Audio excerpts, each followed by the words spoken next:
Sir చేసి చూపిస్తారా? నాకైతే ఒక మెసేజ్ ఇచ్చిన తర్వాత ఇంటికి పోతే నాకు అంత లోపల చెమట పడుతుంది కనుక స్నానం చేసేస్తాను. లేకపోతే ఏదో అంటే బ్యాడ్ ఫీలింగ్, అయ్యో ఏదో అపవిత్రత ఉంది, ఏదో చెమట వాసన వస్తుంది, ఏదో దుర్వాసన నాలో ఉంది, దాన్ని కడిగేసుకోవాలా, చక్కగా డియోడ్రెంట్ కొట్టుకోవాలా, మంచి కొత్త బట్టలు వేసుకోవాలా, ఉండాలనే ఫీలింగ్ నాకు ఉంటుంది. సో దేవుడి వాక్యం అంటుందంటే మనం శారీరకంగా ఆ పనిని చెయ్యం, కానీ అంటే శారీరకంగా 2, 3, 4 రోజులు స్నానాలు చేయకుండా, పళ్ళు దోమకుండా, బట్టలు మార్చకుండా ఉండం, కానీ ఆత్మీయంగా మాత్రం ఆ పాపాలను అదే ప్రకారం అపవిత్రతను మన ఆత్మకు, మనసుకు, హృదయానికి అంటించుకొని పేరుకుపోయేటట్టు పెంచుకుంటూనే ఉంటాం, కానీ దాన్ని కడుక్కోం. ఇదే మనకున్న ప్రాబ్లం. యోహాను 3:16 డాక్టర్ వాల్టర్ విల్సన్ గారు ఒక ఇంటికి వెళ్ళినప్పుడు బైబిల్ స్టడీ టైంలో ఎవరికైనా కంటత వచనం వస్తే చెప్పమంటే ఒక చిన్న పాప లేచి చెప్పిందంట, For God so loved the world that he gave his only begotten son, so that whosoever believes in him will not perish but have eternal life అందట. ఇటర్నల్ లైఫ్ బదులు అంటే చిన్న తప్పు చేసింది, ఇటర్నల్ లైఫ్ బదులు, నిత్య జీవం బదులు ఇంటర్నల్ లైఫ్ అందంట. అవును, దేవుడు ఎంతగా మనల్ని ప్రేమించాడంటే మనకు real internal life, internal purity, internal ఇంటిగ్రిటీని ఇవ్వడానికి ఆయన మన కొరకు ఆ కార్యం చేశాడు. సో మీకు ఇంటర్నల్ లైఫ్ ఉందా? ఇటర్నల్ లైఫ్ ఉందని మనం దేవుడికి స్తోత్రం చెప్తున్నాం. ఆయన మనల్ని అడిగేది ఏంటంటే మీకు ఇంటర్నల్ లైఫ్ ఉందా, అంటే మీ లోపల మీరు కడుగబడినటువంటి స్థితిలో ఉన్నారా? ఆ స్థితిని దేవుడు మీకు ఇచ్చాడా? మీరు దేవుడి సన్నిధిలో ఆ స్థితిని పొందారా? ఆలోచించండి.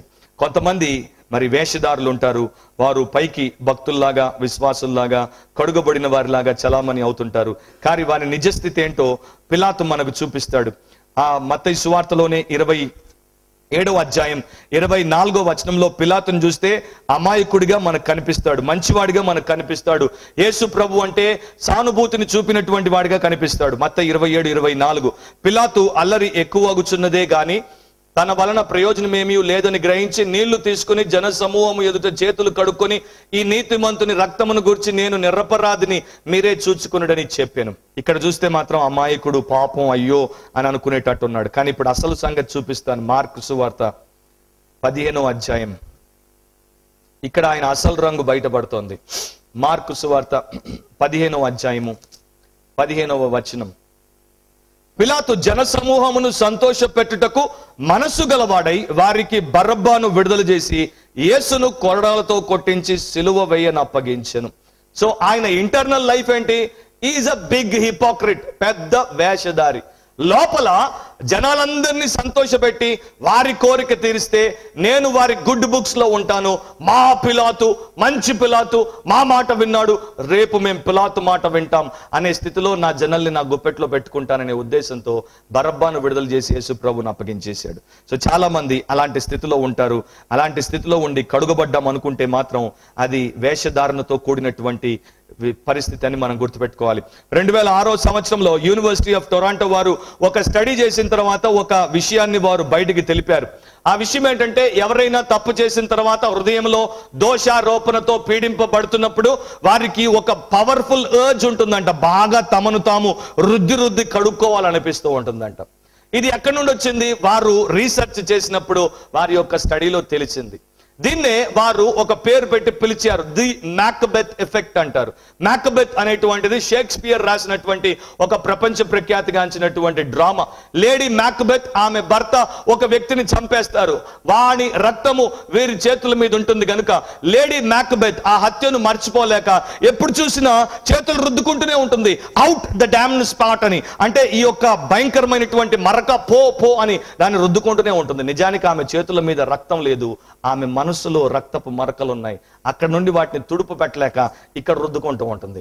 మీరు చూసారా, కొంతమంది చేతులు రుద్దుకుంటుంటే చర్మం ఊడిపోతుందా అనిపిస్తుంటది. సబ్బుతో రాస్తారు, ఇంకేమో రుద్దుతారు, అన్ని రుద్దుతుంటారు. మన ఒళ్ళు రుద్దడం, మన చేతులు రుద్దడం, మన నెత్తి రుద్దడం, మొహం రుద్దడం కాదు, మన హృదయంలో ఉన్నటువంటి పాపాన్ని యేసయ్య రుద్దేటట్టు ఆయన దగ్గరికి మనం రావాలి. నా చివరి పాయింట్ నేను చెప్పి ప్రార్థన చేస్తాను.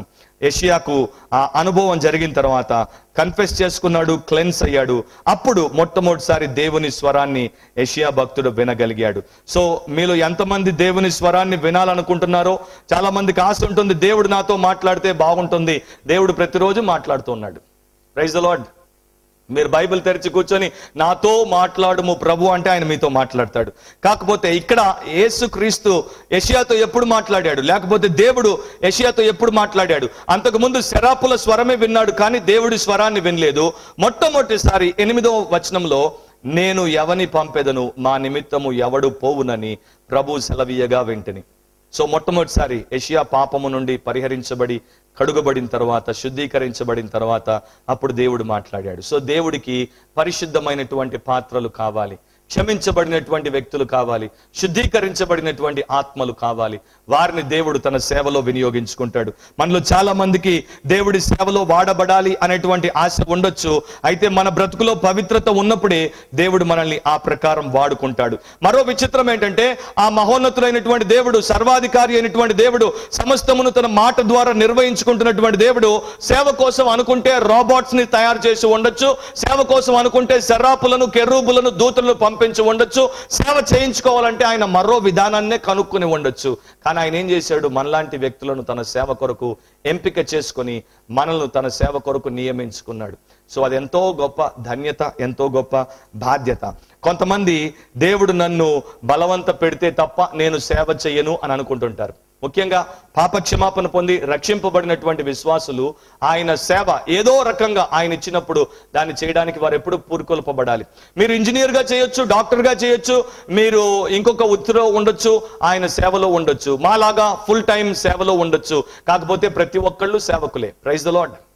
మనం చేసేటువంటి పనుల్లో, మనం ఉండే స్థలాల్లో మనం ఆయనకు సాక్షులము, సేవకులము. కాకపోతే కొంతమంది అంటుంటారు, నాతో ముఖ్యంగా చాలా మంది యవనస్తులు అనేటువంటి మాటలు ఏంటంటే, బ్రదర్ దేవుడు మాకు దర్శనం ఇచ్చి చెప్తే మేము సేవ చేస్తాం, దేవుడు మా దగ్గరికి ఒక దూతను పంపిస్తే చెప్తే మేము సేవ చేస్తాం, దేవుడు మాకు స్వరాన్ని వినిపిస్తే మేము సేవ చేస్తాం, లేకపోతే దేవుడు ఒక అద్భుతం ద్వారా మమ్మల్ని పిలుచుకుంటే మేము సేవ చేస్తాం. అది నార్మ్ కాదు. అంటే ప్రభు మామూలుగా చేసేటువంటి పద్ధతి కాదు. దేవుడు తన సేవకులను ఏ రకంగా పిలుస్తాడో బైబిల్లో మనం చూస్తున్నాం. అయితే అది నా టాపిక్ కాదు, కానీ జస్ట్ ఒక మాట ఇక్కడ నేను చెప్పి ముందుకెళ్తాను. ఒకప్పుడు దేవుడు మాట్లాడినటువంటి విధానం వేరు, ఇప్పుడు దేవుడు మాట్లాడేటువంటి విధానం వేరు. ఈ రోజుల్లో దేవుడు తన దాసులతో ఎలా మాట్లాడుతున్నాడు, తన ప్రజలతో ఎలా మాట్లాడుతున్నాడు అంటే 5 విషయాల గురించి ఒక్కొక్క మాట నేను చెప్తాను. God speaks to us through his son, తన కుమారుడి ద్వారా మనతో మాట్లాడతాడు. God speaks to us through his scriptures, తన లేఖనముల ద్వారా దేవుడు మనతో మాట్లాడతాడు. God speaks to us through his spirit, తన పరిశుద్ధాత్మ ద్వారా దేవుడు మనతో మాట్లాడతాడు. God speaks to us through his servants, ఆయన సేవకుల ద్వారా, దాసుల ద్వారా దేవుడు మనతో మాట్లాడతాడు. And at times God speaks to us through science, కొన్ని సందర్భాల్లో సూచక క్రియలు, అద్భుతాల ద్వారా దేవుడు మాట్లాడతాడు.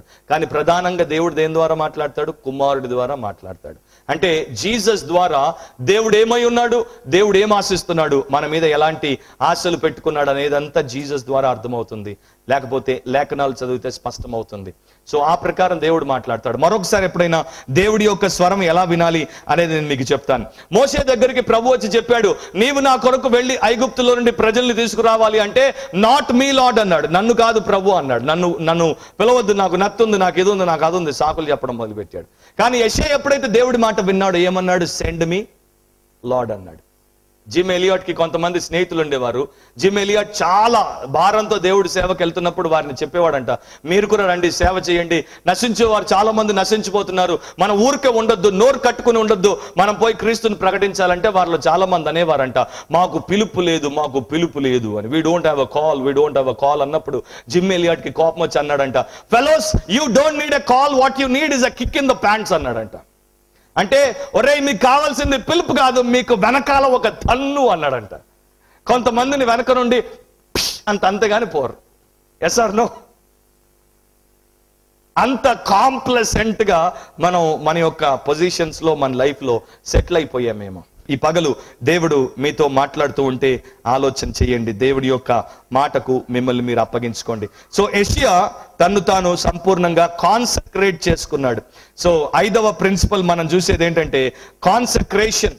క్లారిటీ వచ్చింది, కన్విక్షన్ కి గురయ్యాడు, కన్ఫెషన్ చేశాడు, క్లెన్సింగ్ వచ్చింది, ఆ తర్వాత కాన్సక్రేషన్ కి తన్ను తాను అప్పగించేసుకున్నాడు. ప్రభువా చిత్తగించుము, నేనున్నాను, నన్ను పంపుము, నాకు నీవు ఏం చెప్పినా చేస్తాను, నన్ను నీవేం అడిగినా ఇస్తాను, నా జీవితం నీదే. మనం ఇంతకుముందు పాటలు పాడాం, కొంతమంది ఆ టైంలో వచ్చి ఉండకపోవచ్చు. ఒక పాట పాడాం, నా జీవం నా సర్వం నీవే దేవా. అక్కడ కీబోర్డ్ వాయిస్తూ, ఆ డ్రమ్స్ వాయిస్తూ, గిటార్ వాయిస్తూ అందరితో పాడమంటే పాడతాం, ఇమోషనల్ గా చాలా పాడేస్తాం. కానీ రియల్ లైఫ్ లో దాన్ని మనం చేయాల్సి వచ్చినప్పుడు మాత్రం అప్పుడు మన యొక్క అసలు పరిస్థితి అనేది బయటపడుతుంది. సో పాడడం మంచిదే, కానీ పాడినట్లు మనం ప్రవర్తిస్తున్నామా? యెషయా భక్తుడు తను తాను దేవుడికి సంపూర్ణంగా అప్పగించేసుకున్నాడు.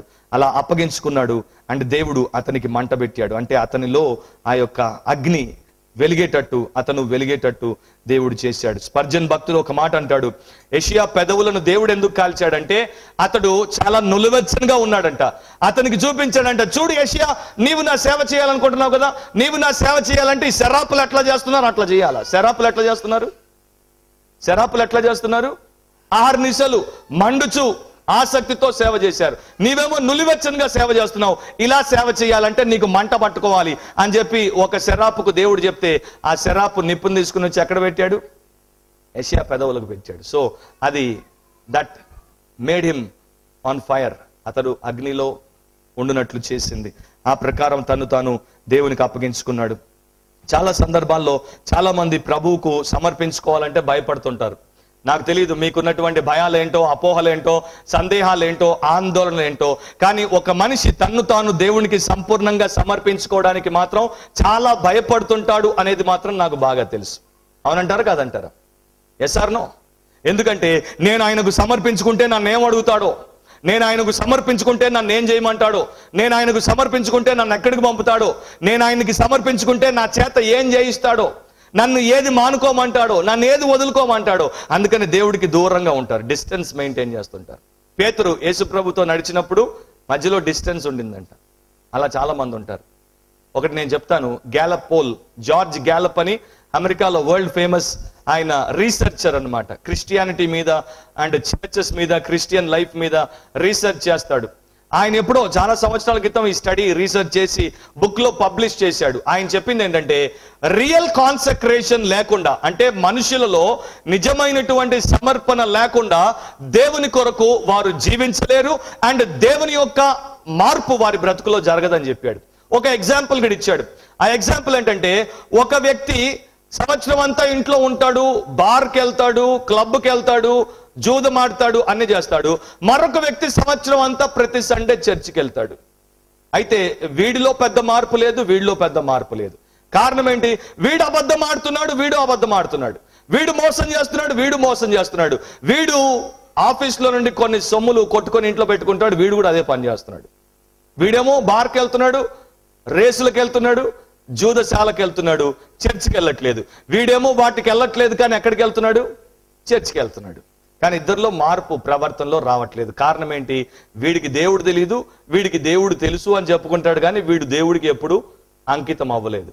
సో దేవుడి యొక్క అధికారం కిందికి నీ వచ్చేంత వరకు నీలో మార్పు రాదు అనేది ఆయన కొన్ని వేల క్రైస్తవ జీవితాలను స్టడీ చేసిన తర్వాత తన పుస్తకంలో రాశాడు. Very simple.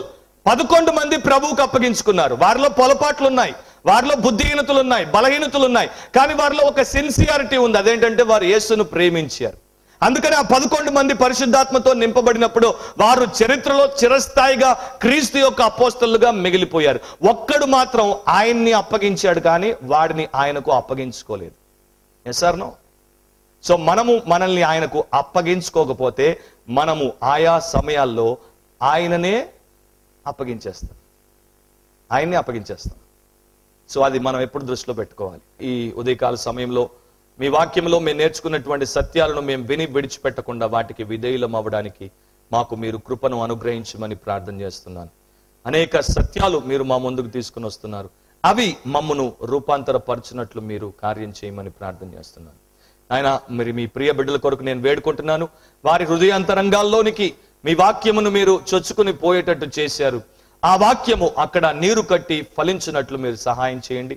వారి జీవితాల్లో నిజమైనటువంటి కార్యమును మీరు జరిగించండి. ఆ ప్రకారం మీ బిడ్డలు మీకు లోబడి స్పందించి దీవించబడినట్లు సహాయము చేయమని సమస్త ఘనత మహిమ ప్రభావములు మీకే ఆరోపిస్తూ యేసు పరిశుద్ధ నామమున అడిగి వేడుకొని ప్రార్థిస్తున్నాం తండ్రి. ఆమేన్.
మా చిరునామా రూపాంతరం 106 Madan Gopal residency, Surya Nagar, Sainikpuri, Secunderabad 5,94,000. Our address రూపాంతరం 106 మదన్ గోపాల్ రెసిడెన్సీ, సూర్యానగర్, సైనిక్పురి, సికింద్రాబాద్ 5,94,000. మా టెలిఫోన్ నంబర్స్ 04027113266, సెల్ నంబర్ 9848576393.